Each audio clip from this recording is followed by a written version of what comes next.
hanya berpikir bahwa oh ya sudah berarti kemanfaatan saya kira-kira sudah selesai gitu. Karena kalau enggak kan pasti rumah sakit akan bingung menempatkan saya di mana gitu kan.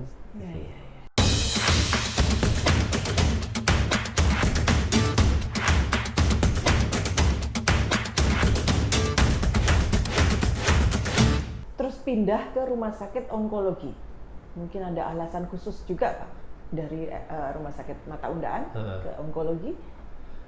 Sama sih, sama. Ya? Tapi memang ada unsur. Ya bagaimanapun kan kita bekerja itu ada yang waktu yang kita pakai itu pasti harus memberi kemanfaatan untuk organisasi. Yang kedua juga harus ada kemanfaatan untuk kita, untuk kemanfaatan juga untuk keluarga pasti kan begitu. Buat pengembangan diri, belajar lebih lagi. Itu ada tambahan lagi gitu sehingga saya saya sedikit meralat. Terakhir itu saya memang di rumah sakit onkologi. Saat ini saya sudah tidak di situ gitu.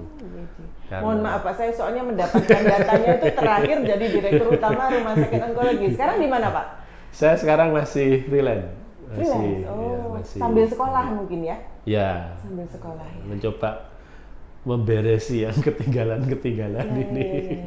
Mudah-mudahan nanti ini setengah beres saya bisa kembali lagi. Freelance dalam artian apa Pak? Jadi bagaimana kira-kira freelance-nya itu seperti apa, bisa diceritakan? Ya kalau ada rumah sakit yang membutuhkan kemampuan saya, ya disitulah saya. Oh jadi lebih ke arah konsultan ya? Konsultan gitu. Baik. Belum sampai konsultan lah. Oh ya, tapi kira-kira gitu Pak, tangkapan kita seperti itu. Terus ini ada beberapa pertanyaan yang mungkin Nyun Sewu tolong dijawab ya Pak ya. Kalau menurut Pak Hargo nih, peran akuntan sebagai pemimpin dalam sebuah perusahaan, terutama dari sudut pandang mungkin mantan CFO dan CEO ya Pak ya, itu bagaimana? Gini, jadi sebenarnya yang seringkali lebih tahu tentang dapurnya perusahaan itu memang di keuangan ya, di accounting ya. Nah accounting jangan hanya berhenti di selesai laporan keuangan terus selesai kan enggak.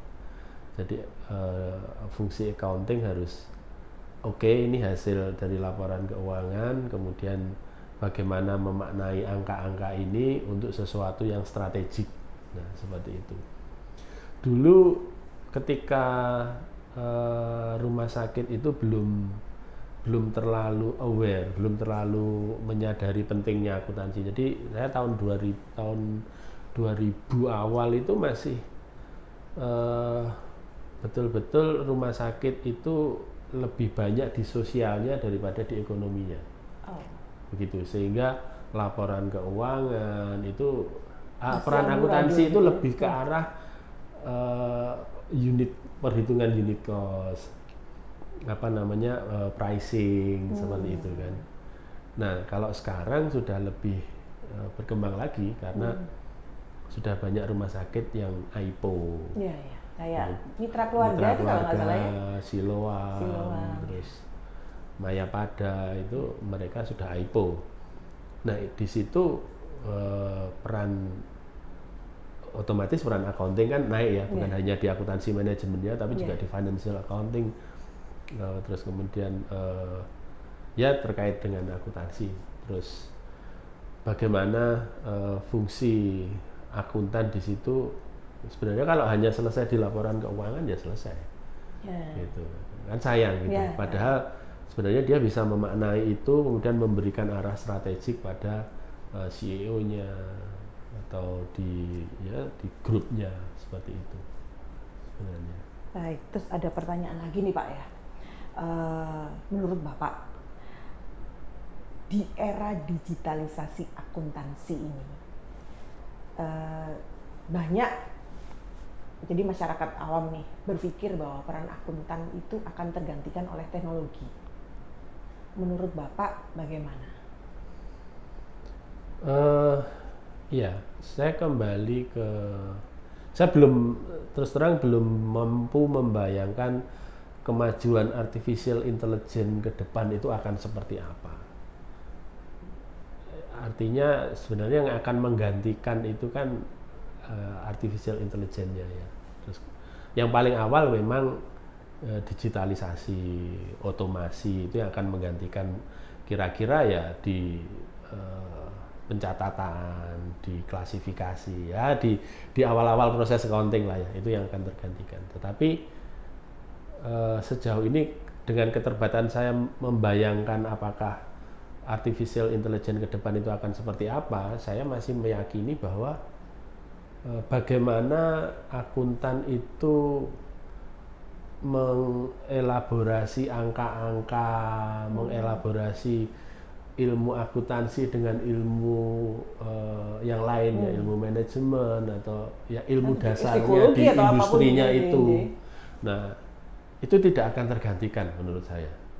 Karena ya itu tadi kembali sampai sejauh apa nanti artificial intelligence itu akan terjadi, tapi apakah mampu mengelaborasi sekian banyak data-data, ilmu, fakta-fakta itu untuk kemudian dijadikan masukan ya, arahan strategi ke depan itu akan seperti apa. Sejauh ini kok saya belum melihat itu, sehingga mestinya akuntan di situ.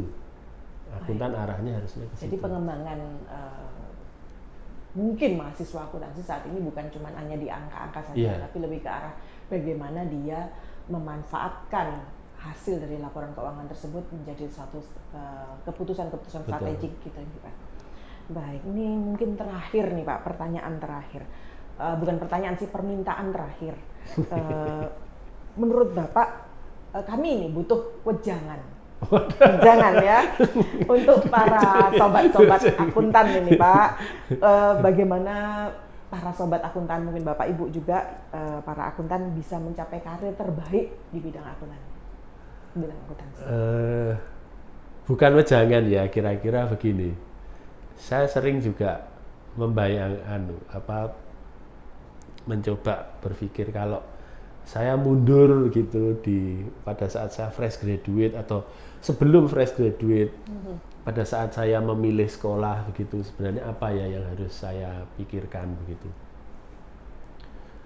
Saya pikir begini, kita ini mesti tahu kita ini orang yang senang di struktural atau orang yang senang di fungsional.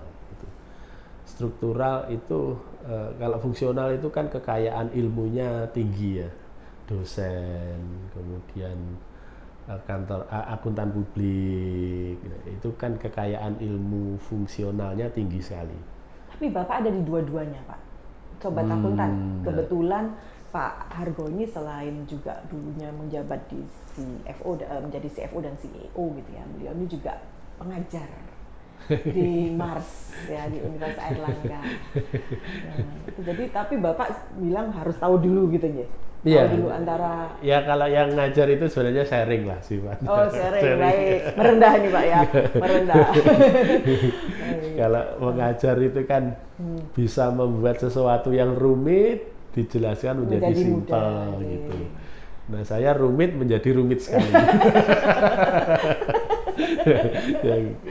Kembali lagi perbedaan antara fungsional dengan struktural. Gitu. Kalau saya sekarang membayangkan fungsional itu apa ya? Jadi betul-betul dia menggunakan seluruh ilmu yang dia miliki, pengembangan ilmu yang dia miliki, kemudian digunakan untuk kalau akuntan publik ya untuk memeriksa, kalau dosen ya untuk mengajar, untuk melakukan penelitian begitu. Sedangkan kalau struktural itu kan menurut saya ini ya, ilmunya yang dia miliki itu menjadi salah satu, bukan satu-satunya, menjadi salah satu bagaimana dia memecahkan masalah di organisasi. Tapi kemudian digabung dengan ya misalkan sebagai seorang direktur ya, ketika kita ada persoalan penyelesaian laporan keuangan itu kan bukan hanya bagaimana laporan keuangan selesai, tapi bagaimana teamworknya, bagaimana tim ini ketika diberi tekanan secara psikologis bagaimana. Nah, ini pengaturan ya, fungsi manajemen lah ya, planning, organizing dan seterusnya itu. Nah, artinya kita harus tahu kita ini senang di mana. Karena ada orang yang seneng fungsional murni, ada orang yang seneng berorganisasi, maka dia distruktural gitu. Ada yang mungkin dua-duanya di tengah-tengah. Ada yang mungkin di tengah-tengahnya, tapi itu tidak banyak. Saya rasa nggak banyak gitu. Jadi itu yang mestinya kita bisa tentukan di awal gitu. Nah, mungkin dengan kita menyukai itu, selain menyukai bidang ya, selain menyukai bidangnya, kita juga menyukai kita mau di struktural atau fungsional. Ya apapun kalau kita jalankan dengan enjoy itu ya menghasilkan sesuatu gitu. Menurut saya kayak begitu. Super sekali. Luar biasa gitu. Terima kasih banyak Pak Hargo sudah berkenan diwawancari oleh kami IAI TV. Baiklah Sobat Akuntan, semoga kisah Pak Hargo dan pengalaman beliau ini menginspirasi kita semua. Wassalamualaikum warahmatullahi wabarakatuh. Waalaikumsalam.